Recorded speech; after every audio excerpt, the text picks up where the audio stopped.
Hello दोस्तों, स्वागत है आप सभी लोगों का मेरे YouTube channel C studies with Neha में। और आज का हमारा टॉपिक है चैप्टर 1 SQC1 एंड एसे 220। इस बात से कोई भी फ़र्क नहीं पड़ता है कि आप लोगों के पास किस फैकल्टी के बुक्स हैं या फिर ICI का मैट है। सब में कॉन्सेप्ट सेम होते हैं। हम लोगों को सिर्फ कीवर्ड्स पे ध्यान देना है क्योंकि ICI कीवर्ड्स लिखने पे मार्क्स देता है। तो आइए बिना देर किए हुए स्टार्ट करते हैं। SQC1 SQC1 का नाम है quality controls for firms that performs audit, review of historical financial information and other assurance and related services engagement। SQC1 जो है वो सभी इंगेजमेंट पे लगता है, चाहे वो ऑडिट हो, नॉन अश्योरेंस सर्विसेज हो, अश्योरेंस सर्विसेज हो, SRS हो, और भी आगे आप लोग पढ़ेंगे standards on related services, standards on assurance engagement. तो SQC1 जो है वो पूरे फर्म पे अप्लाई होता है। यहाँ पर लिखा भी हुआ है SQC1 quality control for firms, ठीक है। अच्छा, उसी तरह अगर हम देखें एसे 220, हम लोग दोनों को कंपेयर करते हुए पढ़ते चलेंगे दोस्तों, ताकि हम लोगों के लिए इजी हो जाए डिफ्रेंशिएट कर पाना कि दोनों में क्या डिफरेंस है। और मैं आपको एक हैक भी बताऊंगी कैसे एग्ज़ाम में आप लोग को आंसर करना है। कि आंसर बहुत सारे स्टूडेंट कंफ्यूज हो जाते हैं कि हमें आंसर एज़ पर SQC1 करना है या फिर एज़ पर एसे 220 करना है। तो एसे 220 जो होता है वो quality control for an audit of financial statement, जो एसे 220 है वो सिर्फ ऑडिट पे लगता है। और SQC1 जो है वो पूरे फर्म पे लगता है, चाहे कोई भी सर्विसेज हो, ऑडिट हो, नॉन अश्योरेंस सर्विसेज हो, नॉन ऑडिट सर्विसेज हो, सब पे लगता है। अच्छा, अब आते हैं SQC1 से शुरुआत करते हैं दोस्तों। SQC1 का जो एलिमेंट्स क्या होता है, elements of system of quality control. और यदि यहीं पर अगर ये दोनों एलिमेंट और एसे 220 के अकॉर्डिंग इसी एलिमेंट के जगह पे वर्ड यूज़ होता है responsibilities of engagement partner for audit.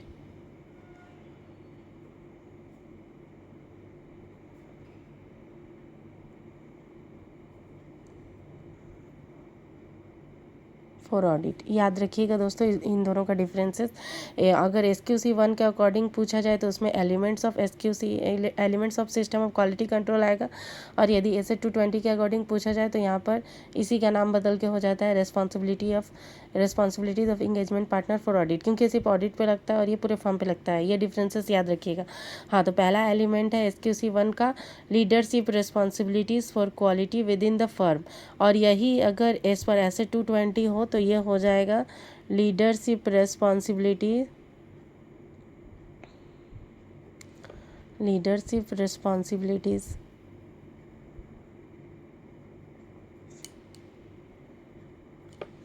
For quality of audit.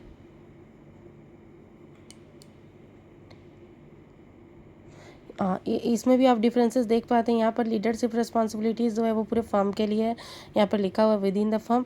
और यहाँ पर जो लीडरशिप रिस्पॉन्सिबिलिटीज़ है ये सिर्फ ऑडिट के क्वालिटी के लिए है। हाँ, दूसरा एलिमेंट है एथिकल रिक्वायरमेंट्स। ये एथिकल रिक्वायरमेंट्स में हम लोग सिर्फ पढ़ेंगे जो हमारा बेसिक एथिकल रिक्वायरमेंट्स होता है वो होता है इंडिपेंडेंस, उसी के बारे में हम लोग पढ़ेंगे दोस्तों यहाँ पर। उसके बाद तीसरा जो होता है वो होता है acceptance and continuance of client relationship and specific engagement. ये यहाँ पर जो है वो ये एसे 220 में इसका नाम हो जाता है रेलिवेंट एथिकल रिक्वायरमेंट्स।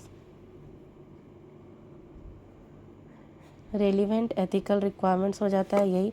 और SQC1 में इसका नाम होता है एथिकल रिक्वायरमेंट्स। अच्छा, सी पॉइंट दोनों के लिए सेम है, acceptance and continuance of client relationship and specific engagement. SQC1 में भी यही नाम है और एसे 220 में भी यही नाम है। अच्छा, डी पॉइंट में है ह्यूमन रिसोर्सेज, बट एसे 220 में है assignment of engagement team. E point में है इंगेजमेंट परफॉर्मेंस और एफ पॉइंट में है मॉनिटरिंग। ये जिसमें मैंने कुछ नहीं लिखा है बगल में, ये दोनों के लिए सेम नेम का यूज़ होगा। उसके बाद हम लोग स्टार्ट करेंगे पहला एलिमेंट से leadership responsibilities for quality with in the firm. हम ये SQC1 के अकॉर्डिंग पढ़ रहे हैं। इस पर दो तरह का क्वेश्चन बन सकता है दोस्तों कि हम लोग फर्म के क्वालिटी को अपहोल्ड यानी कि ऊंचा रखने के लिए, माने क्वालिटी सबसे ऊपर हो, सबसे ऊपर क्वालिटी को रखने के लिए हम लोग को क्या क्या चीज़ें कंसिडर करना पड़ता है, वे क्या करना चाहिए। तो इसमें आता है लीडरशिप ये 3 पॉइंट है दोस्तों। ये 3 पॉइंट ही लिख के आने पर आप लोगों को मार्क्स मिलेंगे। तो ये 3 पॉइंट में आता है कि फर्म के क्वालिटी को अपहोल्ड रखने के लिए आपको क्या करना चाहिए। ये लीडरशिप रिस्पॉन्सिबिलिटीज़ में फर्म के क्वालिटी को अपहोल्ड करने के लिए क्या करना चाहिए। तो इसका आंसर कुछ इस प्रकार से होगा कि फर्म का बिजनेस स्ट्रेटजी जो है वो सब्जेक्ट टू ओवरराइडिंग रिक्वायरमेंट होना चाहिए। यानी कि फर्म का जो बिजनेस स्ट्रेटजी है वो क्वालिटी को ओवरराइड ना करता हो, क्वालिटी ओवरराइड करता हो फर्म के बिजनेस स्ट्रेटजी को। और इसमें ये 3 पॉइंट है कि फर्म असाइन करता है मैनेजमेंट रिस्पॉन्सिबिलिटी ताकि कमर्शियल कंसिडरेशन ओवरराइड ना कर सके क्वालिटी ऑफ वर्क परफॉर्म्ड को। मतलब पैसा सबसे ज़्यादा कीमती, पैसा को मायने नहीं रखना है, हम लोग को मायने रखना है क्वालिटी को। तो उसीलिए फर्म मैनेजमेंट रिस्पॉन्सिबिलिटी असाइन करेगा। जो भी फर्म का बंदा हो वो देखेगा कि हमारा जो क्वालिटी ऑफ वर्क परफॉर्म्ड है वो ओवरराइड करता हो कमर्शियल कंसिडरेशन को, ना कि कमर्शियल कंसिडरेशन ओवरराइड करता हो क्वालिटी ऑफ वर्क परफॉर्म्ड को। ठीक है। दूसरा पॉइंट है कि firms policy and procedures addressing evaluation, compensation and promotion with regard to personnel are designed to demonstrate the firm's overriding commitment to quality। इसमें ये वाला कीवर्ड्स है दोस्तों, आप इतना भी लिख कर आएंगे तो चलेगा, कोई प्रॉब्लम नहीं है। ऐसे लिख सकते हैं कि the firm's policy and procedure should be designed in such a manner that it's the firm policy and procedures for its personal are designed to demonstrate the firm's overriding commitment to quality। And last one होगा कि firm जो होता है, firm है वो devote करता हो sufficient resources in development, documentation and support of its quality control policies and procedure. Quality control policy and procedures को डेवलप करने के लिए, डॉक्यूमेंट करने के लिए और सपोर्ट करने के लिए फर्म जो है वो सफिशिएंट रिसोर्सेज डिवोट करता हो। तो इसका अगर ये क्वेश्चन आ जाता है एग्जाम में कि हाँ हम लोग क्या करते हैं, लीडरशिप रिस्पॉन्सिबिलिटी क्या है, अपहोल्ड, क्वालिटी को अपहोल्ड करने के लिए एक वर्ड याद रखिएगा, अपहोल्ड। अगर क्वेश्चन आएगा तो इस पे आ सकता है अपहोल्ड पे, या फिर डायरेक्ट ऐसे भी पूछ सकता है कि leadership responsibility for quality with in the firm क्या होगा। तो हम लोग इसको ऐसे आंसर करेंगे कि business strategy should not override the quality of the work performed. और फिर यहाँ पर ये लिखेंगे हम लोग कि इट शुड इंश्योर, ये इंश्योर करना है कि फर्म असाइन करता है मैनेजमेंट रिस्पॉन्सिबिलिटी ताकि कमर्शियल कंसिडरेशन जो है ओवरराइड ना कर पाए क्वालिटी ऑफ वर्क परफॉर्म्ड को। उसके बाद जो फर्म का पॉलिसी एंड प्रोसीजर्स है इसके पर्सनल के लिए वो ऐसे डिज़ाइन किए जाते हों कि वो डेमोन्स्ट्रेट कर पाए कि फर्म का ओवरराइडिंग कमिटमेंट है टू क्वालिटी को लेकर। उसके बाद फर्म जो है सफिशिएंट रिसोर्सेज को डिवोट करता है development, documentation and support of quality control policies and procedure. ये तीनों पॉइंट लिख के आने पर दोस्तों आप लोग को मार्क्स मिलेंगे। हाँ, अगर इसी का आंसर हम लोग एस पर ऐसे 220 देखें, यहाँ पर थोड़ा आंसर अलग है दोस्तों, आइए उसको भी इसी के साथ कंपैरिजन में पढ़ते चलेंगे ताकि हम लोग को क्लैरिटी आ जाए।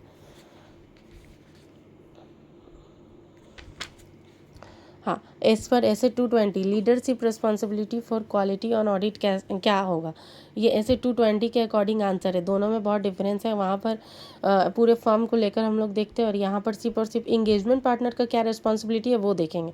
तो ये 4 पॉइंट लिखना है हम लोगों को कि द इम्पोर्टेंस, सबसे पहले यहाँ से स्टार्ट करना है कि leadership responsibility of engagement partner to take responsibility for the overall quality on each audit engagement. बस ये लाइन भी लिखने से होगा कि जो इंगेजमेंट पार्टनर है उसका लीडरशिप रिस्पॉन्सिबिलिटी है कि उसको ओवरऑल सभी ऑडिट इंगेजमेंट के क्वालिटी के लिए रिस्पॉन्सिबिलिटी लेना है।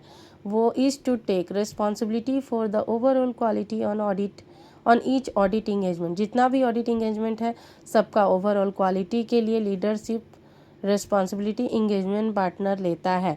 और उसके बाद ये वर्ड ध्यान रखिएगा कि the actions of the engagement partner emphasise करता हो इन सब चीज़ों को। The actions of the engagement partner emphasise करता हो, बस आप इतना लिख दीजिएगा।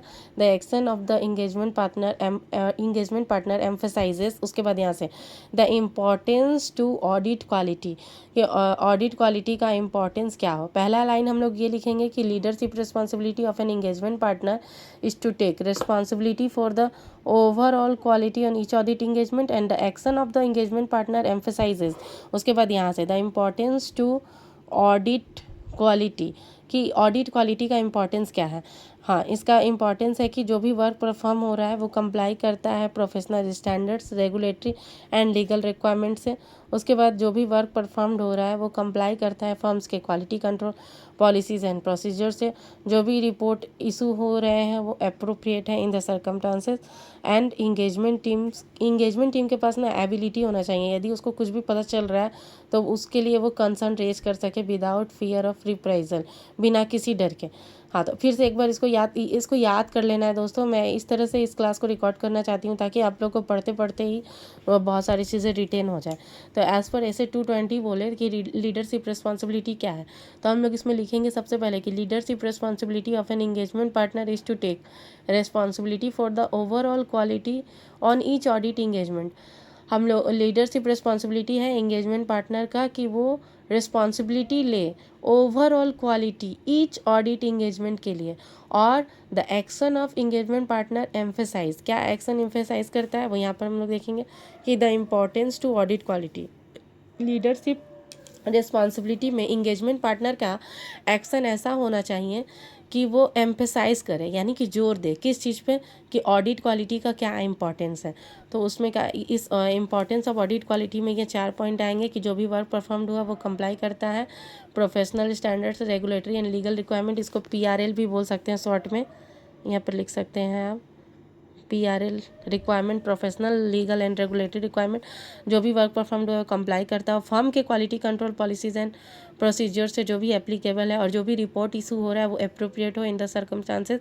और इंगेजमेंट टीम के पास एबिलिटी हो कि वो कोई भी कंसर्न को रेज कर सके विदाउट फियर ऑफ रिप्राइजल्स, बिना किसी डर के। ठीक है, अच्छा इसको एक बार और हम लोग यहाँ पर देख लेंगे कि SQC 1 के अकॉर्डिंग क्या है लीडरशिप रिस्पॉन्सिबिलिटी। SQC 1 में हम लोग को एंश्योर करना है, सबसे पहले तो देखना है कि इसका ओवरराइडिंग कमिटमेंट होना चाहिए फॉर इट्स क्वालिटी। फर्म का ओवरराइडिंग कमिटमेंट होना चाहिए क्वालिटी को लेके। उसके बाद ये जो है इंश्योर करेगा, जो भी पॉलिसी एंड प्रोसीजर्स हैं शुड इंश्योर कि फर्म जो है असाइन करता है management responsibility, firm management responsibility को असाइन करता है ताकि कमर्शियल कंसिड्रेशन ओवरराइड ना कर सके क्वालिटी ऑफ वर्क परफॉर्म्ड को। फर्म का पॉलिसी एंड प्रोसीजर्स इसके पर्सनल के लिए इस तरह से डिज़ाइन होना चाहिए कि वो डेमोन्स्ट्रेट कर पाए फर्म के ओवरराइडिंग कमिटमेंट टू क्वालिटी को। और फर्म को डिवोट करना चाहिए sufficient resources for development, documentation and support of the quality control policies and procedures. हाँ, अब आगे बढ़ते हैं दोस्तों दूसरे एलिमेंट की तरफ, एथिकल रिक्वायरमेंट्स। ये बहुत इंपॉर्टेंट है। और हम लोग जानते हैं कि ऑडिट के वक्त में जो बेसिक एथिकल रिक्वायरमेंट होता है वो हमारा इंडिपेंडेंस होता है, और इसमें इंडिपेंडेंस की बात कही गई है। और यही पॉइंट एक बार और रिपीट होगा, मैं आपको बताऊंगी। हाँ, पहले इसमें स्टार्ट करते हैं कि अगर पूछा जाए as per SQC 1 relevant ethical requirement क्या है, तो हम लोग सबसे पहले लिखेंगे independence is the basic. Independence जो है वो बेसिक रिक्वायरमेंट है। तो हाँ, जो भी पॉलिसीज एंड प्रोसीजर्स होगा फर्म का वो इसको इंश्योर करेगा कि हम कम्युनिकेट कर रहे हैं अपना independence requirement to its personal. Firm का जो भी फर्म का जो भी रिक्वायरमेंट है इंडिपेंडेंस को लेके वो अपने पर्सनल जो भी फर्म में लोग काम करते हैं उसको बताएगा, क्योंकि उन लोग को नहीं बताएगा तो वो जानेंगे कैसे क्या इंडिपेंडेंस का रिक्वायरमेंट क्या है। उसके बाद आइडेंटिफाई एंड इवेलुएट करेंगे सर्कमस्टांसेस और रिलेशनशिप को जो थ्रेट्स क्रिएट करते हैं, डर पैदा करते हैं इंडिपेंडेंस को लेके। आइडेंटिफाई एंड इवेलुएट करेंगे सर्कमस्टांसेस एंड रिलेशनशिप, जो भी सर्कमस्टांसेस, सिचुएशन, रिलेशनशिप हो सकते हैं जो थ्रेट्स पैदा करें इंडिपेंडेंस को, और हम अप्रोप्रिएट एक्शन लेंगे ताकि एलिमिनेट कर पाए उन थ्रेट्स को या फिर रिड्यूस कर पाए to an acceptable level by applying safeguards. याद रखिएगा दोस्तों, ये बहुत ही इंपॉर्टेंट क्वेश्चन है, कभी भी आपको एग्जाम में देखने को मिल सकता है। आपसे पूछ सकता है मतलब ये एथिकल रिक्वायरमेंट्स, तो उस वक्त आप लोग ये लिखेंगे कि firm's basic ethical requirements is independence and the firms should establish policy and procedures to ensure that it communicates its independence requirement to its personal. अपना इंडिपेंडेंस रिक्वायरमेंट क्या है वो कम्युनिकेट करता है अपने टू इट्स पर्सनल, जो भी firm के पर्सनल है उसको बताता है। उसके बाद ये आइडेंटिफाई एंड इवेलुएट करता है जो भी सर्कमस्टांसेस और रिलेशनशिप हो जो थ्रेट्स क्रिएट करते हैं इंडिपेंडेंस को, और अप्रोप्रिएट एक्शन लेता है ताकि एलिमिनेट कर पाए उन थ्रेट्स को, रिड्यूस कर पाए या फिर रिड्यूस कर पाए उन थ्रेट्स को एक्सेप्टेबल लेवल अप्लाई करके सेफगार्ड्स। और यदि उस थ्रेट्स को एक्सेप्टेबल लेवल पे ना रिड्यूस कर पाए तो हम लोग इट इफ़ कंसिडर अप्रोप्रिएट, अगर हम लोग को लगे ज़रूरी तो हम लोग इंगेजमेंट से विदड्रॉ भी कर सकते हैं। ये दोनों लाइन आप लोग को अच्छे से याद होना चाहिए, ये एग्ज़ाम में कभी भी देखने को मिल सकता है। हाँ, और एक क्वेश्चन है दोस्तों, ये भी आया वो, ये क्वेश्चन आपका आ चुका है मई 25 के अटेम्प्ट में। हाँ, इसमें बोलता है कि यदि एक ही बंदा जो है इंगेजमेंट पार्टनर रह चुका है लॉन्ग टाइम के लिए, तो हम लोग क्या क्या कंसिडर करेंगे। तो ये हम लोग जानते हैं कि अगर एक ही बंदा इंगेजमेंट पार्टनर रह चुका है लॉन्ग टाइम के लिए, तो फैमिलियरिटी ट्रेट हो सकता है। और उसमें इन दोनों बातों को लिखना था कि the firm consider such matter, nature of engagement क्या है, और कितना एक्सटेंड तक ये इन्वॉल्व करता है मैटर ऑफ पब्लिक इंटरेस्ट को, और length of service of the senior personal on the engagement, कितना लेंथ ऑफ सर्विस वो प्रोवाइड कर चुका है। और एक बात याद रखिएगा दोस्तों, अगर लिस्टेड एंटिटी है तो उस केस में engagement partner should must be rotate in at least 7 years. 7 years तक ही एक इंगेजमेंट पार्टनर रह सकता है, उसके बाद हम लोगों को उसको रोटेट करना ही पड़ेगा, क्योंकि ये हमारे इंडिपेंडेंस पे खतरा पैदा करता है, फैमिलियरिटी ट्रेट भी आता है। ये दोनों पॉइंट लिख के आना था दोस्तों मई 25 के अटेम्प्ट में। खैर ये क्वेश्चन आ चुका है, तो अब कम चांसेस है कि नवंबर 25 में शायद ये क्वेश्चन, अब मुझे नहीं लगता कि दिखे, लेकिन फिर भी एक बार आप इसको गो थ्रू कर लीजिएगा। हाँ, उसके बाद आते हैं acceptance and continuance of client relationship and specific engagement. ये वाला क्वेश्चन का बहुत चांसेस है कि ये जनवरी 26 के अटेम्प्ट में आए। यहाँ पर मैंने गलती से बोल दिया नवंबर 25, अब तो अटेम्प्ट चेंज हो चुका है, तो इस पोर्शन से ज़्यादा चांसेस है कि जनवरी 25 में ये इन तीनों पॉइंट से कोई क्वेश्चन नोट के आ जाए, तो थोड़ा इधर ध्यान रखिएगा आप लोग। ऐसे तो पूरा चैप्टर ही बहुत इंपॉर्टेंट है और बहुत ही अच्छा है, छोटा सा है, तो रिक्वेस्ट है आप लोग से कि पूरा ही करके जाइएगा। हाँ, तो ये जो है ये तीसरा एलिमेंट है, acceptance and continuance of client relationship and specific engagement form before accepting. हाँ, इंगेजमेंट को एक्सेप्ट करने से पहले फॉर्म क्या करते हैं, ये देखिए, ये की लाइन है दोस्तों। Before accepting an engagement firm should acquire vital information about the client के बारे में वो वाइटल इन्फॉर्मेशन लेगा, ताकि वो डिसाइड कर पाए, टू डिसाइड अबाउट क्या, क्लाइंट की इंटीग्रिटी कैसी है, integrity of client promoters and की मैनेजरियल पर्सनल, क्लाइंट प्रोमोटर्स और केएमपी का इंटीग्रिटी कैसा है। हाँ, साथ ही साथ वो ये सबसे पहले देखेगा कि क्लाइंट कैसे हैं, उसके बाद देखेगा कि हम कैसे हैं, हम यानी कि फर्म कैसा है, फर्म के पास में कॉम्पिटेंसी कैसी है टू परफॉर्म इंगेजमेंट। कॉम्पिटेंसी में कैपेबिलिटीज, टाइम एंड रिसोर्सेज भी आ जाता है, और उसके बाद देखेगा कंप्लायंस विथ एथिकल रिक्वायरमेंट। इन तीनों पॉइंट को फर्म कंसीडर करेगा before acceptance and continuance of client relationship. हाँ, अब एक बात और ध्यान रखिएगा दोस्तों, कि अगर एग्जाम में क्वेश्चन ऐसे आए कि what should consider a firm before accepting an engagement, before accepting and continuance of engagement और क्लाइंट रिलेशनशिप, तो उसमें ये तीनों पॉइंट आएंगे। लेकिन इन तीनों पॉइंट्स के अंदर भी इसका इंडिविजुअल आंसर है, इसका इंडिविजुअल आंसर है, और इसका इंडिविजुअल आंसर है। यदि अगर स्पेसिफिक कोई पॉइंट पकड़ के पूछ ले, तो उसको हम लोग फर्दर आगे एक्सप्लेन करेंगे, उसका आंसर अलग होगा। तो बी केयरफुल रहिएगा कि इसका आंसर अलग है, लेकिन अगर ये एक पॉइंट से क्वेश्चन आए तो उन सभी का आंसर अलग होगा। एकदम ध्यान रखिएगा दोस्तों इस बात को। एक बार और रिपीट, पहले हम आगे बता देते हैं, तब एक बार आपको इसका समरी बना के दे देंगे। हाँ, सबसे पहले हम लोग इंटीग्रिटी, क्लाइंट का इंटीग्रिटी कंसीडर करते हैं कैसे, हम लोग कैसे डिसाइड करते हैं अबाउट क्लाइंट इंटीग्रिटी, उसका एग्जांपल्स क्या क्या है। डायरेक्ट क्वेश्चन पूछ देगा कि इंटीग्रिटी, क्लाइंट का इंटीग्रिटी डिसाइड करते वक्त हम लोग क्या क्या कंसीडर करते हैं, तो उसका एग्जांपल्स है ये सब। हाँ, एग्जांपल से सबसे पहले हम देखेंगे आइडेंटिटी क्या है, बिजनेस आइडेंटिटी और बिजनेस का रेपुटेशन क्या है, किसका, क्लाइंट के, प्रिंसिपल ओनर्स की, मैनेजमेंट, रिलेटेड पार्टी और TCWG, इन सब का आइडेंटिटी और बिजनेस रेपुटेशन क्या है, याद रखिए। उसके बाद देखेंगे कि क्लाइंट का ऑपरेशन का नेचर क्या है और बिजनेस प्रैक्टिसेस कैसा है। क्लाइंट के ऑपरेशन का नेचर क्या है, nature of clients operation including its business practices. उसके बाद है information concerning the attitude of clients, principal owners की, management and TCWG towards such matters as aggressive interpretation of accounting standards and internal control environment.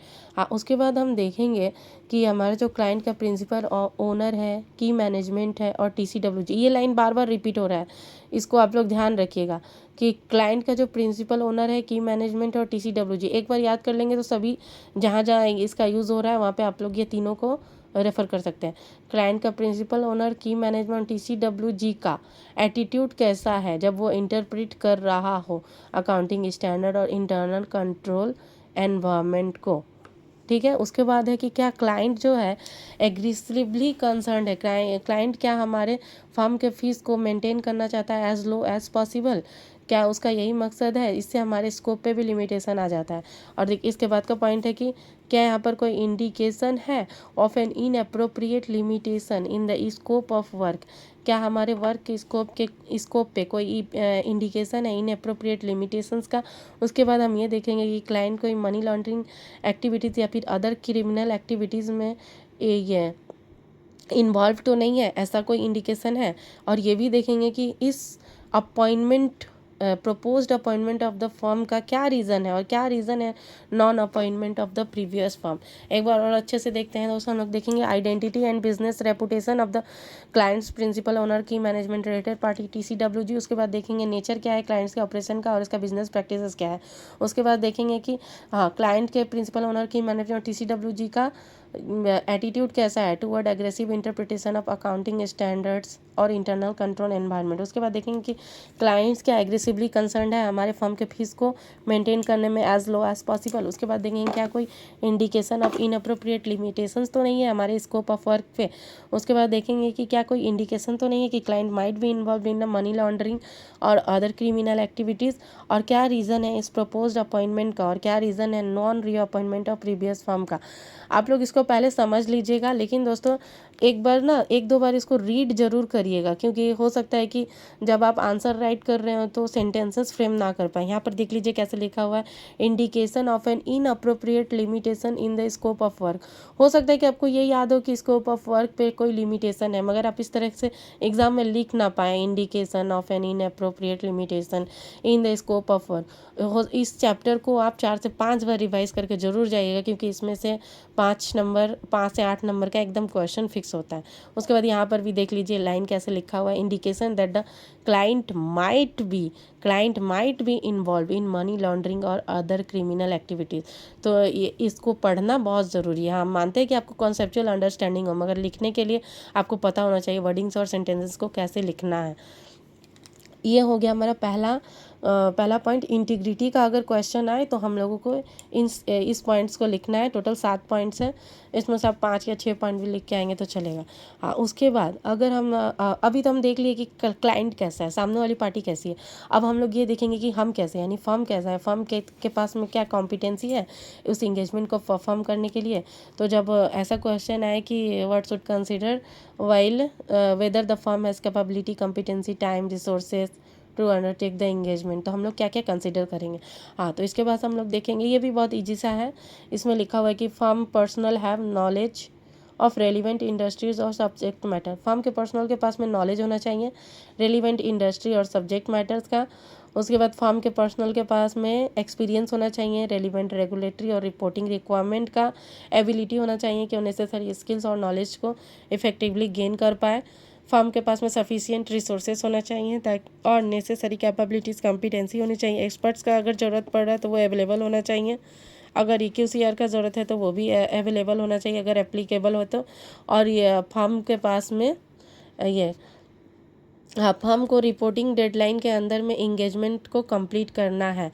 ये सारे points हैं, इसको अच्छे से देख लीजिएगा कि अगर पूछे कि consider what should consider the matter while whether the firm has capabilities, competency, time and resources to undertake the engagement, तो उस वक्त फर्म क्या क्या मैटर कंसिडर करेगा। तो ये सब मैटर कंसिडर करेगा कि क्या फर्म के पास में नॉलेज है रेलिवेंट इंडस्ट्री सब्जेक्ट मैटर का, क्या फर्म के पर्सनल के पास में एक्सपीरियंस है रेलिवेंट रेगुलेटरी और रिपोर्टिंग रिक्वायरमेंट का, क्या फर्म के पास में सफिशिएंट पर्सनल है with necessary capabilities and competency, क्या एक्सपर्ट्स अवेलेबल है, EQCR अवेलेबल है अगर एप्लीकेबल है तो, और क्या फर्म एबल है to complete the engagement within reporting deadline. ठीक है। अच्छा, उसके बाद इसमें थर्ड पॉइंट था कंप्लायंस विथ एथिकल रिक्वायरमेंट। इसको मैंने आपको पहले ही डिस्कस कर चुका है इस पॉइंट में। नंबर 2 वाले एथिकल रिक्वायरमेंट्स में ये सेम यहाँ पर एज इट इज़ उठ के आ जाएगा कि जब हम कंप्लायंस कर रहे हैं एथिकल रिक्वायरमेंट्स से तो हम क्या कंसिडर करेंगे, तो फर्म को इस्टेब्लिश करना चाहिए, यही वाला पॉइंट लिखेंगे दोस्तों। एक बार फिर से रिपीट कर देती हूँ कि independence is the basic ethical requirement and firm should establish policy and procedures to enable the firm such policies and procedures should enable the firm to communicate its independence requirement to its personnel, अपना independence requirement को communicate कर पाए personal के साथ ही साथ identify and evaluate कर पाए circumstances और रिलेशनशिप को जो क्रिएट करते हैं थ्रेट्स टू इंडिपेंडेंस, और अप्रोप्रिएट एक्शन ले पाए ताकि उस थ्रेट्स को एलिमिनेट किया जा सके या फिर रिड्यूस किया जा सके एक्सेप्टेबल लेवल पे, और अगर अप्रोप्रिएट हो तो विदड्रॉ कर लिया जा सके। यही एज इट इज उठ के आ जाएगा, ठीक है। हाँ, अब हम बताते हैं कि इस डिफ्रेंसिएशन क्या होगा। अगर सीधा क्वेश्चन पूछे acceptance and continuance of client relationship से, तो हमको यहाँ से लेकर यहाँ तक लिख कर आना है एकदम, तभी मार्क्स मिलेगा। और यहाँ पे हम लोग यही लाइन लिखेंगे कि फर्म को बिफोर एक्सेप्टिंग एंगेजमेंट एक्वायर करना चाहिए वाइटल इन्फॉर्मेशन, ये कीवर्ड है, प्लीज़ इसको ध्यान रखिएगा। Should acquire vital information about the client के बारे में वाइटल इन्फॉर्मेशन ले ताकि वो डिसाइड कर पाए about integrity of the client, competency to perform engagement and compliance with ethical requirement, ठीक है। अच्छा, अगर इंडिविजुअल इन सब मैटर से क्वेश्चन पूछे कि इंटीग्रिटी ऑफ क्लाइंट के लिए हम लोग क्या क्या कंसिडर करेंगे, तो उसके लिए ये पॉइंट लिखेंगे। अगर पूछ दे कि कॉम्पिटेंसी टू परफॉर्म एंगेजमेंट को जब हम देखेंगे तो क्या कंसिडर करेंगे, तो इसके लिए यहाँ से लेकर ये पॉइंट होगा। अच्छा, अब इसमें एक और पॉइंट है acceptance and continuance of client relationship में एक और पॉइंट है कि अगर हम लोग को विड्रॉ करना पड़े तब हम लोग कैसे उस मैटर को एक्सप्लेन करते हैं। ये क्वेश्चन होगा कि अगर कोई कॉन्फ्लिक्ट ऑफ इंटरेस्ट आ जाए between the firms and the client, तब हम लोग कैसे डील करेंगे इस मैटर को, ठीक है। तो उसके लिए ये इस पॉइंट में अच्छे से इसको समझिएगा दोस्तों। सबसे पहले तो ये 2 पॉइंट है मेन, कि हम लोग सबसे पहले देखेंगे कि यहाँ से पढ़ते हैं। हाँ, if there is any conflict of interest between the firm and client, it should be properly resolved before accepting engagement को एक्सेप्ट करने से पहले हम लोग इसको रिजॉल्व कर लेंगे अगर कोई कॉन्फ्लिक्ट ऑफ इंटरेस्ट है तो। लेकिन अगर फर्म ऑब्टेन्स करता है कोई भी information that would have caused it to decline an engagement को एक्सेप्ट करने के बाद मुझे कोई ऐसा रीज़न मिलता है, कोई ऐसा इन्फॉर्मेशन मिलता है जो हम लोग को डिक्लाइन करना पड़े, जिसके चलते तब policies and procedures on the continuance of the engagement and the client relationship include consideration of, उस वक्त हम लोग क्या कंसिडर करेंगे। सबसे पहले हम डिटरमाइन करेंगे प्रोफेशनल एंड लीगल रेस्पॉन्सिबिलिटीज़। याद रखिए, सबसे पहले डिटरमाइन करना है professional and legal responsibilities that apply to the circumstances whether there is a requirement for the firm to report to the person or persons who made the appointment and in some cases to regulatory authorities। सबसे पहले देखेंगे कि हमारा professional and legal responsibility क्या है। क्या हमें उन पर्सन्स को रिपोर्ट करना है जिन्होंने हमारा अपॉइंटमेंट किया है, या फिर किसी रेगुलेटरी अथॉरिटी को रिपोर्ट करना है, और यदि to the possibility of withdrawing from the engagement और from both engagement and the client relationship. अगर पॉसिबिलिटी, क्या कोई पॉसिबिलिटी है विदड्रॉइंग का, याद रखिएगा, अगर कॉन्फ्लिक्ट ऑफ इंटरेस्ट हो जाए किसी भी मैटर को लेके बिफोर एक्सेप्टिंग एंगेजमेंट, तो हम लोग उसको एक्सेप्ट ही नहीं करेंगे। और यदि एंगेजमेंट को एक्सेप्ट करने के बाद कोई ऐसा इन्फॉर्मेशन मिले कि जिससे हमें जिससे हमें उस एंगेजमेंट को डिक्लाइन करना पड़े, तो सबसे पहले हम लोग देखेंगे प्रोफेशनल एंड लीगल रिस्पॉन्सिबिलिटी क्या है उस सर्कमस्टांसेस में हमारी, क्या हमें रिक्वायरमेंट है उस बंदे को रिपोर्ट करने की जिसने हमारा अपॉइंटमेंट किया है, या फिर किसी रेगुलेटरी अथॉरिटीज़ को, और क्या पॉसिबिलिटीज़ है विदड्रॉइंग फ्रॉम एंगेजमेंट, ठीक है। ये दोनों पॉइंट हो गया। अब आता है क्वेश्चन, अब आता है कि पॉलिसीज़ क्या होंगी on withdrawal from an engagement. अगर क्वेश्चन आ जाए policies policies and procedures on withdrawal from engagement, तो मैं तो आपको बोलूँगी कि आप यहाँ से लेकर पूरा यहाँ तक आंसर में लिखिएगा। थोड़ा बहुत लाइन इधर उधर कर सकते हैं, मगर याद रखिएगा कीवर्ड ज़रूर लिख के आना है। तो पॉलिसीज़ एंड प्रोसीजर्स क्या है? पॉलिसीज़ एंड प्रोसीजर्स में ये 4 पॉइंट आते हैं कि विड्रॉल फ्रॉम एन एंगेजमेंट के लिए पॉलिसीज़ एंड प्रोसीजर्स क्या होगा, तो वो फॉलोइंग को इंक्लूड करता है। पहला होगा, डिस्कस करेगा कि क्लाइंट से, क्लाइंट का मैनेजमेंट TCWG से रिगार्डिंग अप्रोप्रिएट एक्शन, कोई भी रिगार्डिंग अप्रोप्रिएट एक्शन जो फर्म ले सकता है, जो भी रेलिवेंट फैक्ट और सर्कमस्टांसेस हुए हैं अभी उसको लेकर सबसे पहले क्या करेगा, डिस्कस करेगा appropriate level of client management TCWG से जो फर्म ले सकता है कोई भी appropriate action based on the relevant facts and circumstances. अगर फर्म डिटरमाइन करता है इसको डिस्कस करने के बाद अगर फर्म डिटरमाइन करता है कि अगर ये अप्रोप्रिएट है विड्रॉ करना, हो सकता है क्लाइंट ना मान रहा और हम लोग फर्म है तो हम लोग को लग रहा है कि हम लोग को विड्रॉ कर लेना है, तो हम डिस्कस करेंगे, फिर से डिस्कस करेंगे appropriate level of client management TCWG के साथ विड्रॉवल फ्रॉम द इंगेजमेंट और from both the engagement and the client relationship, और उसका रीजंस क्या है विड्रॉवल का। याद रखिएगा ये दोनों पॉइंट थोड़ा कंफ्यूजिंग है। सबसे policies and procedures on withdrawal from an engagement में क्या आएगा, तो पहला होगा कि हम डिस्कस करेंगे एप्रोप्रिएट एक्शन जो फर्म ले सकता है on the relevant facts and circumstances. अगर ये एक्शन डिस्कस करने के बाद भी अगर हम लोगों को फर्म को ऐसा लगे कि सामने वाला बंदा हमारा बात नहीं मान रहा है, तो फर्म डिटरमाइन कर सकता है कि हमारे लिए अप्रोप्रिएट होगा कि हम लोग विड्रॉ कर लें। अगर हम ये डिटरमाइन करते हैं कि हमारे लिए अप्रोप्रिएट है विड्रॉ करना, तो फिर से हम डिस्कस करेंगे appropriate level of client management और TCWG के साथ कि विथ फॉर विड्रॉवल के लिए रिगार्डिंग डिस्कस करेंगे और रीजंस फॉर द विड्रॉवल दोनों ही डिस्कस करेंगे। Withdrawal from the engagement and from both the engagement and the client relationship और रीजंस फॉर द विड्रॉवल और रीजंस दोनों हम लोग उसके साथ डिस्कस करेंगे। पहले केस में डिस्कस कर रहे हैं अप्रोप्रिएट एक्शन जो हम एज अ फर्म ले सकते हैं उस सिनेरियो में। दूसरे बार में अगर हम लोग को ऐसा लगता है कि विड्रॉ करना अच्छा होगा, अप्रोप्रिएट होगा, तो फिर से हम डिस्कस करेंगे on withdrawal and reasons for withdrawal. और तीसरे केस में हम कंसीडर करेंगे कि क्या PRL रिक्वायरमेंट है, प्रोफेशनल लीगल एंड रेगुलेटरी। दोस्तों एग्जाम में आप कभी भी शॉर्ट फॉर्म यूज़ मत कीजिएगा, कोई भी मार्क्स नहीं है, आप लोग को पूरा लिख के आना होगा प्रोफेशनल, रेगुलेटरी और लीगल रिक्वायरमेंट, तभी मार्क्स मिलेगा। Considering whether there is a PRL requirement for the firm to remain in place, क्या हमारे लिए ज़रूरी है PRL रिक्वायरमेंट में, ऐसा ज़रूरी है कि हम लोग इंगेजमेंट से डिक्लाइन नहीं कर सकते, हम लोग को इंगेजमेंट में रहना ही होगा, या फिर for the firm to report the withdrawal, या फिर फर्म को रिपोर्ट करना होगा विड्रॉवल फ्रॉम द इंगेजमेंट, या फिर रिपोर्ट करना होगा withdrawal from engagement to regulatory authorities with reason. याद रखिएगा यहाँ पर बोला है कंसीडर करना है PRL रिक्वायरमेंट को कि क्या हमें रिमेन इन प्लेस रहना है या फिर हम लोग को रिपोर्ट करना है withdrawal to regulatory authorities with reason भी देना है। जब भी हम रिपोर्ट कर रहे हैं कि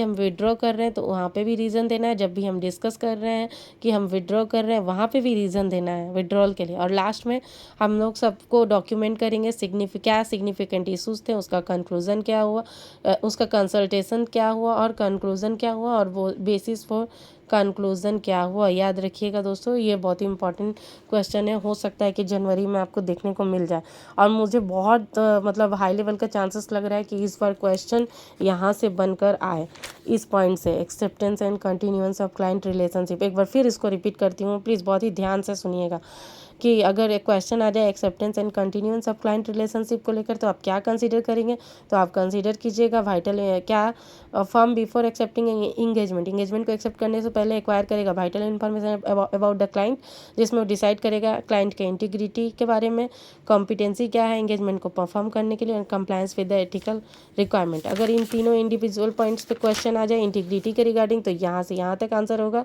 यदि क्वेश्चन आ जाए कॉम्पिटेंसी टू परफॉर्म इंगेजमेंट, तो ये वाला आंसर होगा। हाँ, और यदि एथिकल रिक्वायरमेंट्स तो पहले ही हम लोग डिस्कस कर चुके हैं 2 नंबर एलिमेंट में। हाँ, और उसके बाद यदि कोई कॉन्फ्लिक्ट ऑफ इंटरेस्ट हो, कोई ऐसा मैटर हो जिस पे फर्म और क्लाइंट के बीच में ना बने, तब ये पूरा लिखना है। इसको एक बार और दोहराती हूँ दोस्तों, बहुत ही अच्छे से ध्यान से सुनिएगा कि अगर कोई कॉन्फ्लिक्ट ऑफ इंटरेस्ट हो between the firm and the client, तो ये प्रॉपर्ली रिजॉल्व्ड हो जाना चाहिए एक्सेप्ट करने से पहले एंगेजमेंट को। लेकिन अगर एक्सेप्ट करने के बाद कोई ऐसा इन्फॉर्मेशन मिले जिसके चलते हम लोग को एंगेजमेंट को डिक्लाइन करना पड़े, तब क्या पॉलिसीज़ एंड प्रोसीजर कंसीडर करेंगे। सबसे पहले देखेंगे प्रोफेशनल एंड लीगल रिस्पॉन्सिबिलिटी क्या है जो अप्लाई होता है उस सर्कमस्टांसेस में। क्या हमें रिपोर्ट करना है उन पर्सन को जिन्होंने हमारे अपॉइंटमेंट को किया है या फिर किसी रेगुलेटरी अथॉरिटीज़ को। उसके बाद देखेंगे पॉसिबिलिटी क्या है विड्रॉ करने का एंगेजमेंट से और बोथ एंगेजमेंट और क्लाइंट रिलेशनशिप से। ये दोनों पॉइंट हो गया। उसके बाद ये पॉलिसीज़ एंड प्रोसीजर्स है इसी विड्रॉवल का पॉलिसीज़ एंड प्रोसीजर्स क्या है वो ये 4 पॉइंट है। ये सबसे पहले हम डिस्कस करेंगे क्लाइंट के साथ में कि जो भी एक्शन हम एज अ फर्म ले सकते हैं उस रेलिवेंट फैक्ट्स और सर्कमस्टांसेस में।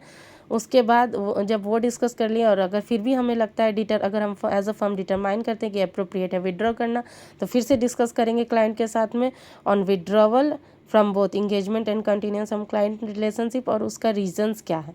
उसके बाद हम उस कंसीडर करेंगे कि हमारा PRL रिक्वायरमेंट क्या है, क्या हमें रिपोर्ट करना है विड्रॉवल और reason for withdrawal to regulatory authorities. और लास्ट में डॉक्यूमेंट करेंगे क्या सिग्निफिकेंट इश्यूज हुए थे, क्या कंसल्टेशन लिया गया था, क्या कंक्लूजन हुआ और बेसिस क्या है उन कंक्लूजन को।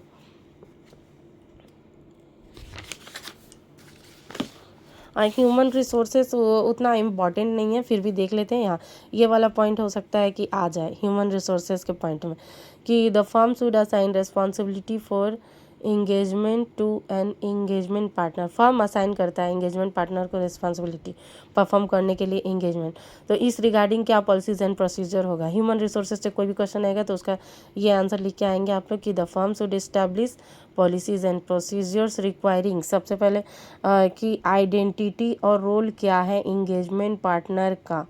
याद रखिए identity and role of engagement partner are communicated to key members of the client's management and TCWG।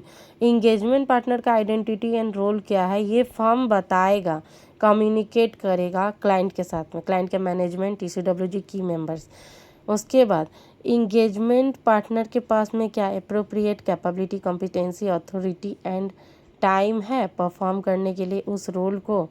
और responsibility of engagement partner are clearly defined and communicated to that partner. उस partner को भी तो पता होना चाहिए कि उसकी क्या रिस्पॉन्सिबिलिटीज़ है, तभी तो वो परफॉर्म कर पाएगा और यह डिसाइड किया जा सकेगा कि उसके पास में क्या अप्रोप्रिएट कैपेबिलिटी कॉम्पिटेंसी और अथॉरिटी और टाइम है परफॉर्म करने के लिए। तो अगर ह्यूमन रिसोर्सेज में आए पॉलिसीज एंड प्रोसीजर्स तो उसका आंसर ये होगा, ये the firm should assign responsibility for each engagement to an engagement partner. The firm should establish policies and procedure। Firm को establish करना चाहिए policies and procedure जो।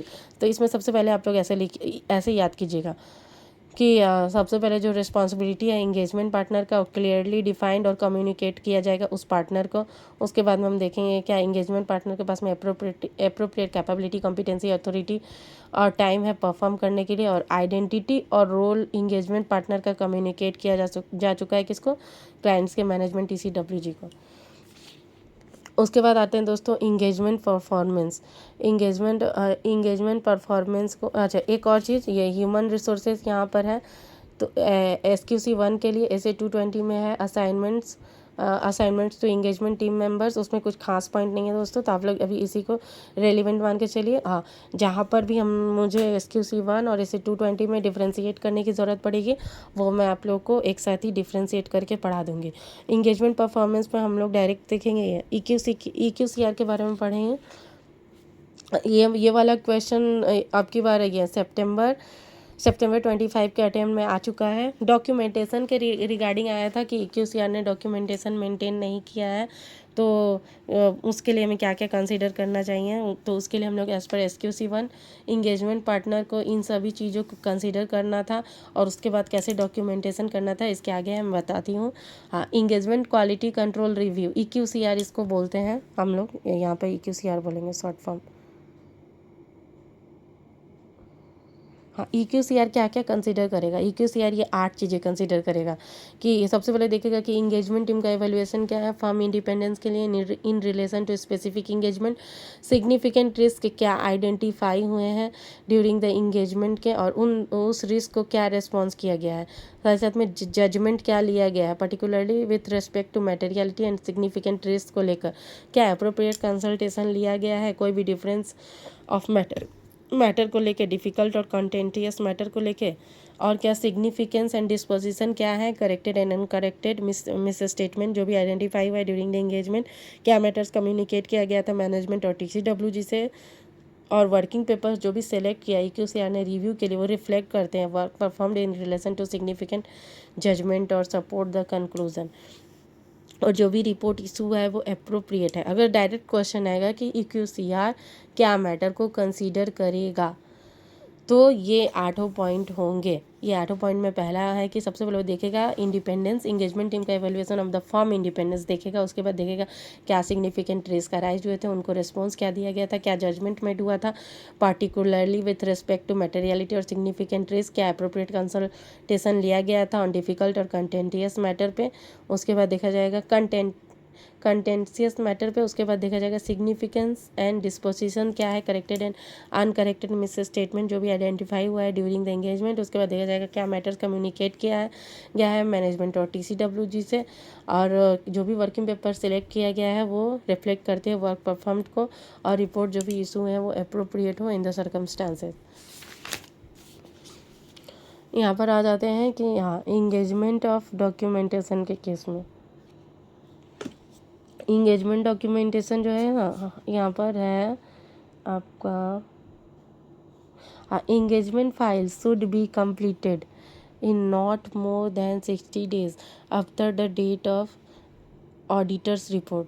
क्वेश्चन में पूछ देगा कि फाइनल ऑडिट असेंबली फाइल का assembly of audit file engagement कितने दिनों में हम कंप्लीट करेंगे, तो इसका आंसर होगा not assembly of audit file should be completed in not more than 60 days, it means within 60 days after the date of auditor's report। Complete करना है assembly of final engagement file, complete करना है assembly of final engagement files को within 60 days after the date of auditor's report, और retention period है 7 years. और याद रखिएगा टाइम लिमिट जो भी कंसीडर किया जाएगा वो सेपरेट कंसीडर किया जाएगा। अगर एक ही फिनेंशियल एक ही चीज़ों पे 2 रिपोर्ट है, किसी सब्जेक्ट एक ही सब्जेक्ट मैटर पे 2 रिपोर्ट इशू किए गए हैं तो उन दोनों के लिए सेपरेट लिमिट को काउंट किया जाएगा। उसके बाद हाँ ये क्वेश्चन ये भी आ चुका है आपका September 25 के अटेम्प्ट में, डॉक्यूमेंटेशन के रिगार्डिंग क्वेश्चन था तो ये भी लिख कर आना था। ये डॉक्यूमेंट क्या क्या करेगा EQCR, ये इसका ये आंसर है एज़ पर SQC1 है, मगर ऐसे 220 के लिए अलग होगा। मैं तो आप लोग से रिक्वेस्ट करूँगी कि यदि आप लोग इसको एक बार पढ़ ले रहे हैं तो इन दोनों को एक डिफरेंशिएशन के वे में लिख लीजिएगा, जहाँ पे दोनों पॉइंट सिमिलर हो। जैसे SQC1 में भी EQCR है, ऐसे 220 में भी EQCR है, दोनों को सामने सामने लिख के यदि पढ़ेंगे तो अच्छा आप लोग को रिटेन हो जाएगा। या फिर बहुत सारे टीचर हैं जो टेलीग्राम पे अच्छा नोट्स प्रोवाइड करते हैं, वहाँ से आप लोग डाउनलोड करके इसको पढ़ सकते हैं। मैं बस समझा दे रही हूँ ताकि आप लोग जब याद करने बैठे तो ईजिली याद हो जाए। तो एज़ पर SQC1 EQCR क्या कंसिडर करेगा, वो देखेगा कि जो भी प्रोसीजर्स रिक्वायर्ड है by the firm's policy on engagement quality control review has been performed, जो भी फर्म के पॉलिसी के द्वारा रिक्वायर है प्रोसीजर्स को परफॉर्म करना फॉर EQCR वो परफॉर्म कर दिया गया है। फिर EQCR को कंप्लीट कर दिया गया है before the report is issued. याद रखिएगा कि ऑडिट रिपोर्ट इशू होने से पहले ही EQCR कंप्लीट हो जाना चाहिए। और एक बात, EQCR लिस्टेड कंपनी के केस में मैंडेटरी है, एकदम ये बात याद रखिएगा। लिस्टेड एंटिटी के केस में EQCR करना ही करना है। और एक लास्ट पॉइंट है कि reviewer is not aware of any unresolved matter that would cause the reviewer to believe that the significant judgments the engagement team made and the conclusion reached were not appropriate। मतलब कि reviewer aware नहीं है किसी भी unresolved matter का, जो उसको ऐसा डिसीजन लेने पे मजबूर कर दे कि जो भी सिग्निफिकेंट जजमेंट्स लिया गया है या फिर कंक्लूजन लिया गया है वो अप्रोप्रिएट नहीं है। EQCR का डॉक्यूमेंटेशन क्या होगा एज़ पर SQC1, तो वो डॉक्यूमेंट करेगा कि जो भी पॉलिसीज एंड प्रोसीजर्स रिक्वायर्ड है परफॉर्म करने के लिए as per forms EQCR policy उसको परफॉर्म कर दिया जा चुका है। EQCR को कंप्लीट किया जा चुका है before the report is issued. उसके बाद में ये रिव्यूअर जो है अवेयर नहीं है किसी भी अनरिजॉल्व मैटर का जो उसको that would cause reviewer to believe, जो ऑडिटर को रीज़न प्रोवाइड करे बिलीव करने का कि जो भी सिग्निफिकेंट जजमेंट्स लिए गए हैं और कंक्लूजन लिए गए हैं वो अप्रोप्रिएट नहीं है।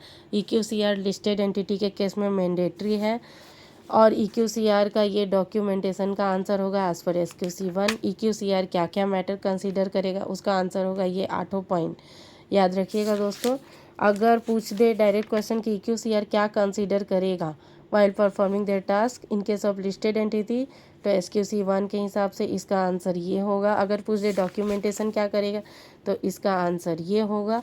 और हाँ, final audit assembly of final audit file within 60 days हो जाना चाहिए after the date of auditor's report, और रिटेंशन पीरियड होगा उस डॉक्यूमेंटेशन का 7 ईयर्स।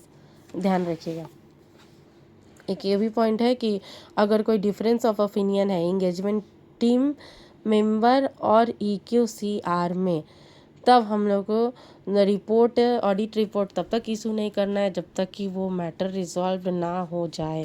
बी केयरफुल रहिएगा। हाँ, अब इसी को हम लोग एज़ पर ऐसे 220 पढ़ेंगे कि ऐसे 220 में क्या क्या ये एज़ पर जब हम लोग इंगेजमेंट पार्टनर का रिस्पॉन्सिबिलिटी देखेंगे कि क्या है एज फॉर EQCR। ये क्वेश्चन पूछ सकता है कि आपको कि इंगेजमेंट पार्टनर का रिस्पॉन्सिबिलिटी क्या है फॉर EQCR, तो ये होगा, ऐसे लिख सकते हैं आप। देखिए, for audit of financial statement of listed entity and those other audit engagements which the firm has determined that an engagement quality control reviewer is required, the engagement partner shall, अगर EQCR लग रहा है किसी listed entity पे या फिर किसी other engagement पे, वो फर्म डिसाइड करेगा कि अदर इंगेजमेंट पे लगाना है कि नहीं EQCR को, तो उसके लिए इंगेजमेंट पार्टनर को क्या डिटरमाइन करना, इंगेजमेंट पार्टनर को डिटरमाइन करना है कि EQCR, बहुत ईजी पॉइंट है कि EQCR अपॉइंट हो चुका है और हम लोग EQCR के साथ में सिग्निफिकेंट मैटर्स जो भी अराइज हुए हैं ऑडिट इंगेजमेंट में उसको डिस्कस कर चुके हैं। और साथ ही साथ में ऑडिटर्स का जो रिपोर्ट है वो इशू नहीं होगा बिफोर कंप्लीशन ऑफ EQCR। ये बहुत ही आसान सा पॉइंट है कि इंगेजमेंट पार्टनर का क्या रिस्पॉन्सिबिलिटी है फॉर EQCR। हम लोग डिटरमाइन करेंगे कि EQCR अपॉइंट हो चुका है, डिस्कस करेंगे सिग्निफिकेंट मैटर्स और ऑडिटर्स के रिपोर्ट को इशू नहीं करेंगे until the completion of EQCR। ये एक अलग पॉइंट है दोस्तों। अगर सिग्निफिकेंट जजमेंट लिया गया, यहाँ पर देखिए, EQCR shall perform an objective evaluation of significant judgements made by the engagement team and the conclusion reached in formulating the auditor's report. तो ये अगर सिग्निफिकेंट जजमेंट आपको दिख जाए तो उस वक्त आप EQCR से क्या आंसर लिखेंगे। याद रखिएगा, ये एज पर ऐसे 220 में बता रही हूँ। SQC1 के अकॉर्डिंग जो था वो बता चुकी मैं, वहाँ पे सिर्फ था कि EQCR क्या मैटर कंसीडर करेगा, 8 पॉइंट जो मैंने बताया था वो लिखना था, और एक क्वेश्चन था डॉक्यूमेंटेशन क्या करेगा वो था। और यहाँ पर क्वेश्चन है कि इंगेजमेंट पार्टनर का क्या रिस्पॉन्सिबिलिटी है, तो उसका आंसर ये होगा कि EQCR अपॉइंट हो चुका है, उसके साथ हम लोग सिग्निफिकेंट मैटर को डिस्कस कर चुके हैं और audit report after the completion of EQCR issue हो रहा है। ये इंगेजमेंट पार्टनर का रिस्पॉन्सिबिलिटी। अगर सिग्निफिकेंट जजमेंट है तो क्या करना है, हम लोगों को डिस्कस करना है significant matters with the engagement partner. अच्छा, EQCR को डिस्कस करना है सिग्निफिकेंट मैटर को इंगेजमेंट पार्टनर के साथ में। EQCR क्या क्या रिव्यू करेगा, तो जो EQCR रिव्यू करेगा फिनेंशियल स्टेटमेंट को और प्रोपोज्ड ऑडिटर्स रिपोर्ट को। यहाँ पे प्रोपोज्ड लिखा हुआ है, याद रखिएगा, ऑडिटर्स रिपोर्ट नहीं लिखा हुआ, क्योंकि ऑडिटर्स रिपोर्ट तब तक इशू नहीं होगा जब तक कि EQCR कंप्लीट ना हो। सबसे पहले वो डिस्कस करेगा सिग्निफिकेंट मैटर को, EQCR डिस्कस करेगा सिग्निफिकेंट मैटर को इंगेजमेंट पार्टनर के साथ, रिव्यू करेगा फिनेंशियल स्टेटमेंट को और प्रोपोज्ड ऑडिटर्स रिपोर्ट को, FS को और प्रोपोज्ड ऑडिटर्स रिपोर्ट को रिव्यू करेगा। फिर रिव्यू करेगा सिलेक्टेड ऑडिट डॉक्यूमेंटेशन, जो भी सिग्निफिकेंट जजमेंट्स को लेकर लिए गए हैं, इंगेजमेंट टीम मेंबर ने जो भी सिग्निफिकेंट जजमेंट्स को लेकर कंक्लूजन लिए हैं उसके रिगार्डिंग जो भी ऑडिट डॉक्यूमेंटेशन है उसका रिव्यू करेगा और इवेलुएट करेगा कंक्लूजन रीच्ड जो भी कंक्लूजन रीच्ड हुआ है बाय ये इंगेजमेंट टीम मेंबर पर ये सिग्निफिकेंट केस को लेकर उसको इवेलुएट करेगा। अगर सिग्निफिकेंट बोल के वर्ड आए क्वेश्चन में कि EQCR का क्या रिस्पॉन्सिबिलिटी है in case of significant judgement made by engagement team member, तो वहाँ पर आप ये लिखिए कि सबसे पहले EQCR डिस्कस करेगा सिग्निफिकेंट मैटर को इंगेजमेंट पार्टनर के साथ रिव्यू करेगा, FS और ऑडिटर्स रिपोर्ट का रिव्यू करेगा, selected audit documentation relating to significant judgement का, फिर इवेलुएट करेगा कंक्लूजन जो भी रीच्ड हुआ है, जो भी लिया गया है इंगेजमेंट पार्टनर के द्वारा। हाँ, ये सेम पॉइंट है दोस्तों, ये ओवरलैप करता है जो हम SQC1 में पढ़े हैं। बस SQC1 में 8 पॉइंट दिए हैं और यहाँ पर ऐसे 220 में 3 पॉइंट दिए हैं। मैं तो बोलूँगी कि आप लोग उस 8 पॉइंट को ही याद कीजिएगा, उसमें ये 3 पॉइंट भी कवर है। उसमें पहला पॉइंट था the engagement team's evaluation of the firm's independence in relation to the audit engagement. Independence को लेकर जो चेक करेगा, इंगेजमेंट टीम का इंडिपेंडेंस कैसा है उसको चेक करेगा EQCR। फिर क्या अप्रोप्रिएट कंसल्टेशन लिया जा चुका है उसको भी देखेगा।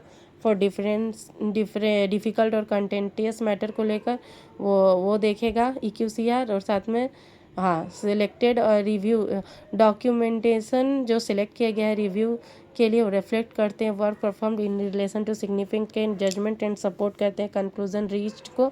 हाँ, इसका क्वेश्चन आपको इस तरह से आएगा कि audit of financial statement of listed entity case में EQCR क्या क्या कंसीडर करेगा।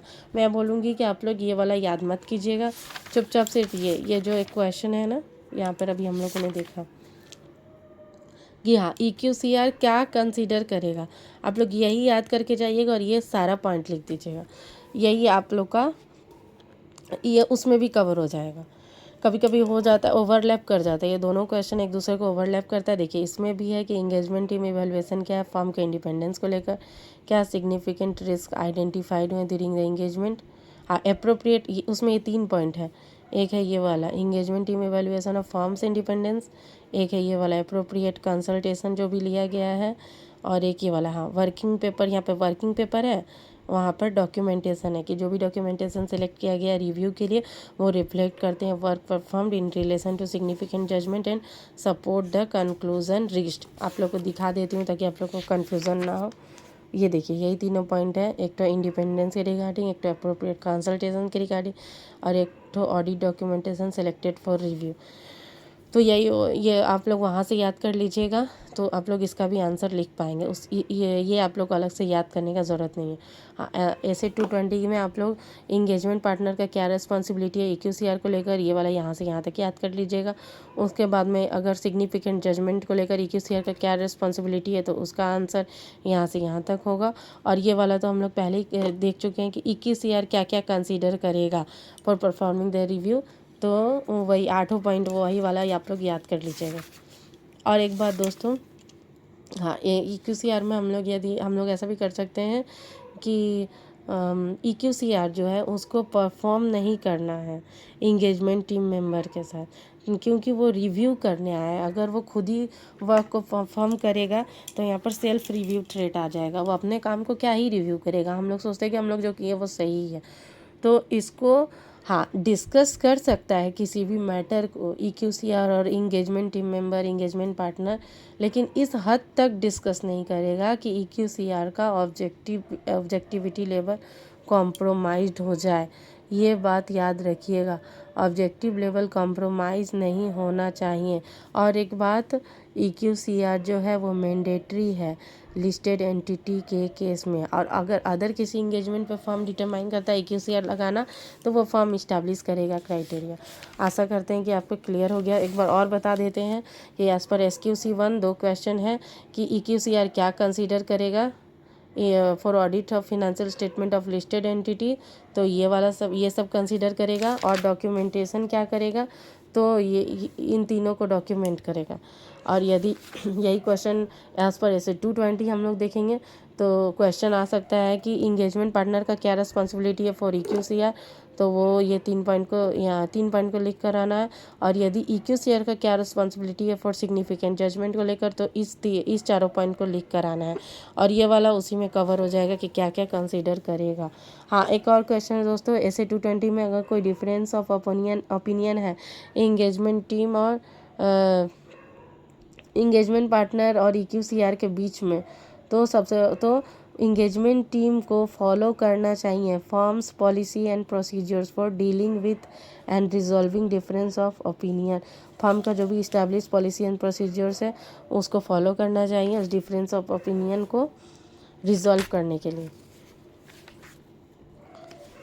हाँ, अब हमारा एक ये लास्ट एलिमेंट है, ये आपका जो EQCR था ना वो कवर था इंगेजमेंट परफॉर्मेंस में। EQCR जो है वो किस एलिमेंट में कवर था? इंगेजमेंट परफॉर्मेंस में कवर था। ये 5 नंबर एलिमेंट था। उसके बाद लास्ट एलिमेंट है मॉनिटरिंग। एक सेकेंड दोस्तों।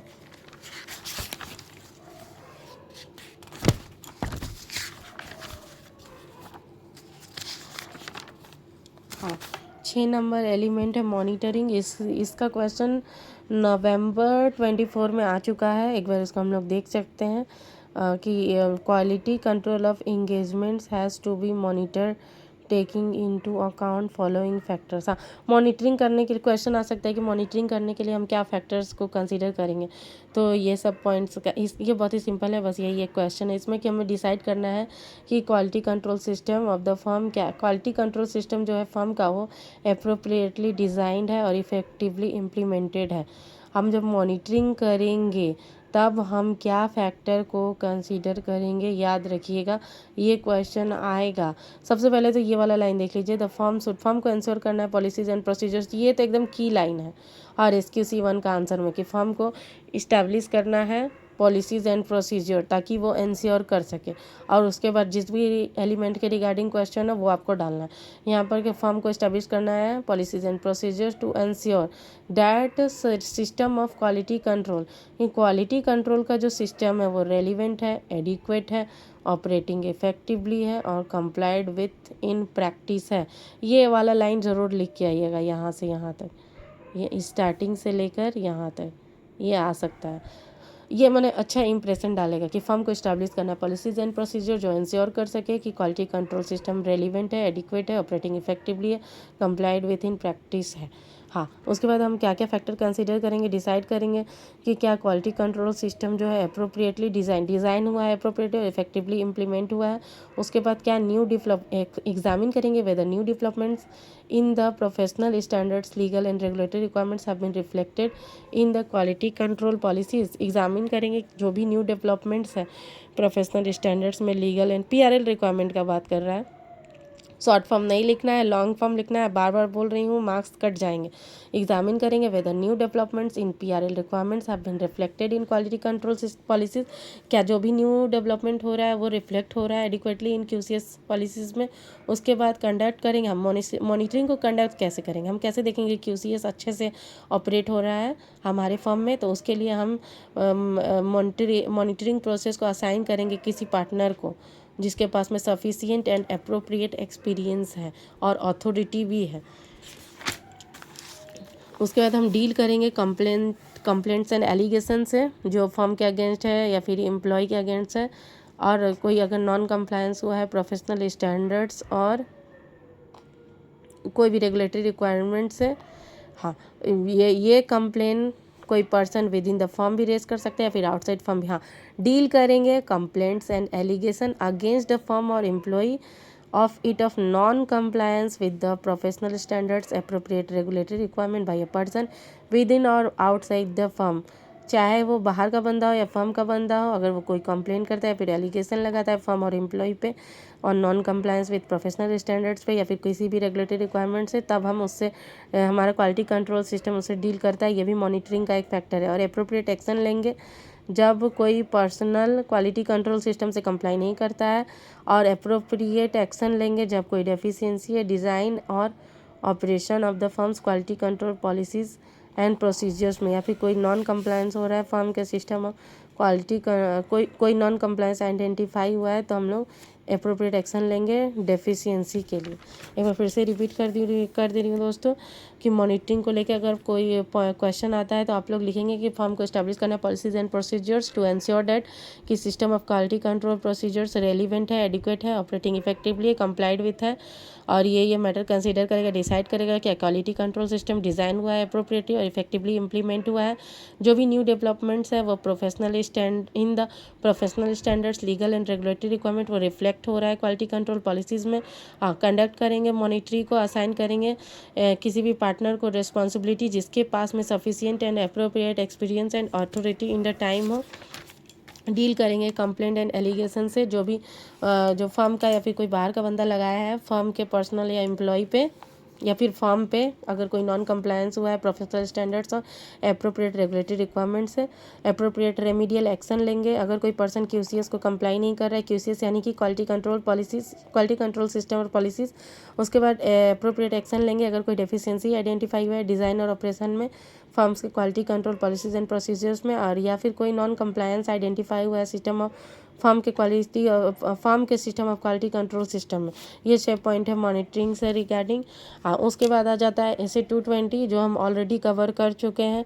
SA 220 का SA 220 का ऑब्जेक्टिव क्या होगा, तो SA 220 का ऑब्जेक्टिव थोड़ा ध्यान में रख लीजिएगा कि the objective of the auditor to implement quality control procedures at engagement level that provide the auditor with reasonable assurance. हमारा ऑब्जेक्टिव हो रहा है एज पर SA 221 कि रीजनेबल एश्योरेंस लेना है कि ऑडिट कंप्लाई करता है। और ये SA 220 जो है ऑडिट पे लगता है, तो ऑडिटर का काम है रीजनेबल एश्योरेंस लेना कि ऑडिट जो है कंप्लाई करता है PRL रिक्वायरमेंट से, और ऑडिटर का जो रिपोर्ट है वो अप्रोप्रिएट है इन सर्कमस्टांसेस पे।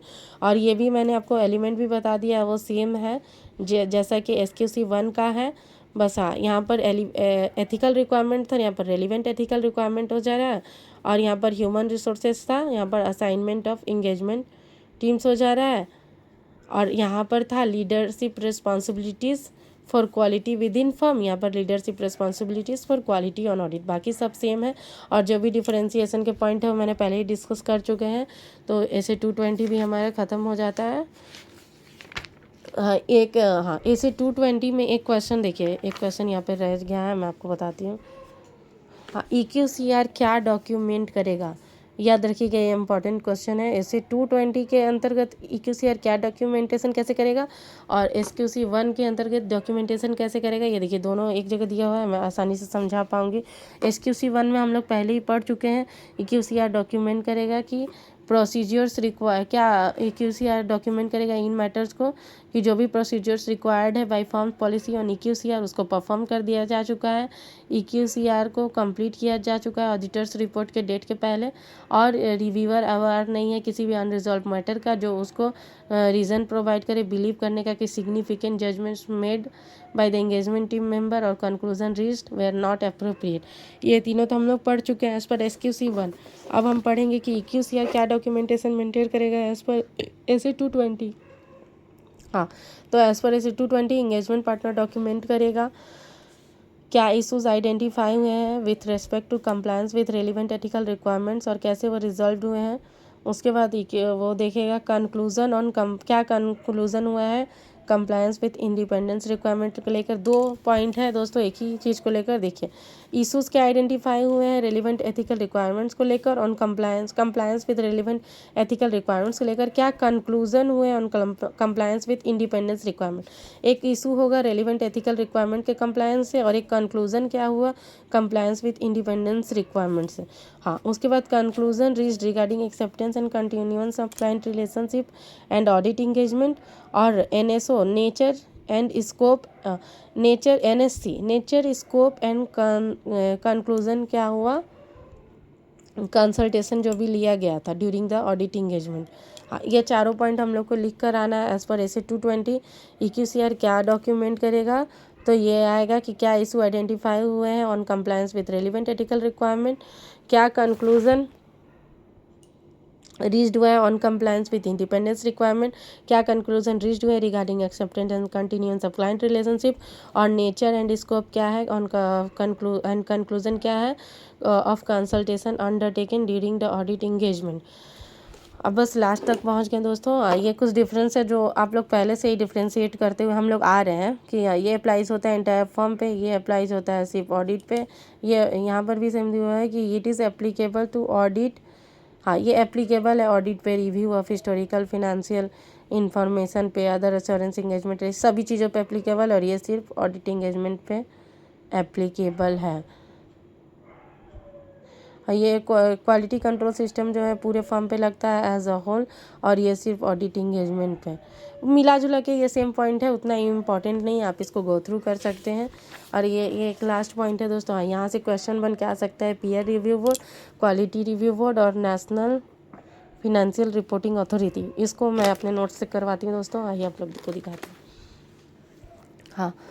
हाँ, सबसे पहले हम लोग यहाँ पे पीयर रिव्यू बोर्ड का मेंबर होगा council of institute of chartered accountant of India. Peer review का मेंबर कौन होगा? आईसीएआई का मेंबर होगा। इसके ये क्या करता है? ये इन्हांस करता है क्वालिटी ऑफ वर्क को, और साथ ही साथ इस पर टीपी लगता है, technical professional and ethical standards लगता है पीयर रिव्यू बोर्ड पे। अगर peer review board unqualified report दे दे तो पीयर रिव्यू सर्टिफिकेट इशू हो जाएगा, या फिर अगर क्वालिफाइड रिपोर्ट दे तो डेट मिलेगा फॉर फॉलो ऑन रिव्यू। बस इतना ही रेलिवेंट है दोस्तों। याद रखिएगा कि पीयर रिव्यू बोर्ड का मेंबर कौन है? काउंसिल ऑफ आईसीएआई है। ये क्या करता है? ये इन्हांस करता है क्वालिटी ऑफ वर्क को, और इस पर technical professional and ethical standards लगता है। अगर पीयर रिव्यू एक सेकेंड, हाँ, अगर पीयर रिव्यू बोर्ड वालों ने अनक्वालिफाइड रिपोर्ट दिया है तो पीयर रिव्यू सर्टिफिकेट मिल जाएगा। अगर क्वालिफाइड रिपोर्ट दिया है तो date for follow on review मिल जाएगा। अब आते हैं क्वालिटी रिव्यू बोर्ड के लिए। क्वालिटी रिव्यू बोर्ड का मेंबर कौन है? क्वालिटी रिव्यू बोर्ड का मेंबर है central government plus council of ICAI. ये रिस्क बेस्ड अप्रोच को फॉलो करता है। उसके बाद ये बोर्ड सीजी सेटअप करता है, बोर्ड सेंट्रल गवर्नमेंट सेटअप करता है। अच्छा, क्वालिटी रिव्यू बोर्ड जो है वो सेंट्रल गवर्नमेंट सेटअप करता है, रिस्क बेस्ड अप्रोच फॉलो करता है, और इसका member central government plus council of ICAI होता है। हाँ, यहाँ से क्वेश्चन बन सकता है कि function of QRB, quality review board का फंक्शन क्या है? तो क्वालिटी रिव्यू बोर्ड का फंक्शन होता है कि रिकमेंड करता है काउंसिल को रिगार्डिंग क्वालिटी ऑफ सर्विसेज। सब में क्वालिटी ऑफ सर्विसेज ही आएगा।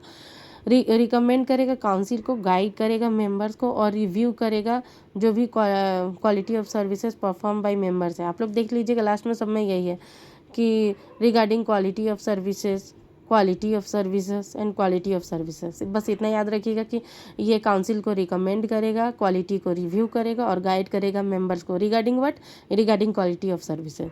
उसके बाद आते हैं दोस्तों नफरा, नेशनल फिनेंशियल रिपोर्टिंग अथॉरिटी है। ये कंपनीज एक्ट 2013 के अंतर्गत बनाया गया है। ये किस पे लगता है? ये लगता है listed company, insurance company and banking company में लगता है। और ड्यूटीज़ क्या है नफरा का? ये इंपॉर्टेंट पॉइंट है दोस्तों, याद रखिएगा। नफरा का ड्यूटी होता है कि वो मॉनिटर एंड एनफोर्स करता है compliance with accounting and auditing standards. Monitoring and enforce करता है compliance with accounting and auditing standards. Oversee करता है the quality of services of professional associated with ensuring compliance with such standards and suggest measures for improving in quality of services। अच्छा, ये quality को oversee भी करता है, suggest भी करता है इम्प्रूवमेंट करने के लिए क्वालिटी ऑफ सर्विस में, और इंश्योर करता है कंप्लायंस विथ सच स्टैंडर्ड से भी, और साथ ही साथ इन्वेस्टिगेशन भी करता है ऑडिटर्स का। याद रखिएगा ये तीनों पॉइंट बहुत इंपॉर्टेंट है। ये पूरा ही आपको याद रखना है कि नफरा किसके अंतर्गत सेटअप किया जाता है? कंपनीज एक्ट 2013 के अंतर्गत। ये listed insurance and banking company पे लगता है। ऐसे आप याद, LIC होता है ना, यहाँ पर LIB है, listed insurance and banking company, LIB पे लगता है। हाँ, ड्यूटीज़ ऑफ नफरा क्या है? मॉनिटर एंड एनफोर्स करता है compliance with accounting and auditing standards को, ओवरसी करता है क्वालिटी ऑफ सर्विसेज जो भी प्रोवाइड किया गया है, इंश्योर करता है कंप्लायंस विथ स्टैंडर्ड्स को, सजेस्ट करता है मेजर्स को जिससे इंप्रूव किया जा सके क्वालिटी ऑफ सर्विसेज को, और हाँ, इन्वेस्टिगेशन भी करता है ऑडिटर्स की।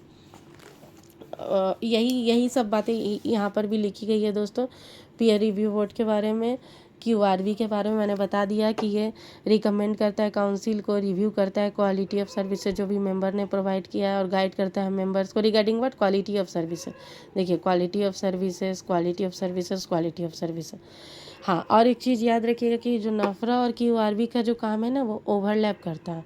नफरा किसके लिए हम अभी बताए हैं, LIB लिस्टेड एंटिटी, इंश्योरेंस और बैंकिंग कंपनीज पे लगता है। लिस्टेड, इंश्योरेंस एंड बैंकिंग पे लगता है। याद रखिएगा, ये क्वेश्चन आ सकता है, हो सकता है MCQ बना के दे दे। और ये जो QRV जो है वो रिस्क बेस्ड अप्रोच फॉलो करता है। इन दोनों का क्वेश्चन में भी आ सकता है। हाँ, और एक बात, नफरा का काम क्या है? नफरा का काम है ये इन्वेस्टिगेशन करता है, ऑडिटर का मॉनिटर और एनफोर्स करता है compliance with accounting standards and auditing standard, और अकाउंटिंग और ऑडिटिंग स्टैंडर्ड्स को मॉनिटर एंड एनफोर्स करता है, उसके साथ कंप्लायंस को और ओवरसी करता है, क्वालिटी ऑफ सर्विसेज को इंश्योर करता है कंप्लायंस विथ स्टैंडर्ड्स को, और सजेस्ट करता है मेजर्स इम्प्रूवमेंट करने के लिए in the quality of services को। इस तरह से ये पूरा चैप्टर कंप्लीट होता है। दोस्तों आप लोग कमेंट में ज़रूर बताइएगा, वीडियो को लाइक कीजिएगा अगर आपको मेरा एफर्ट अच्छा लगा हो, कि आप लोगों को वीडियो कैसा लगा कमेंट में ज़रूर बताइए, लाइक कीजिए, मेरे चैनल को सब्सक्राइब कीजिए। Thank you so much.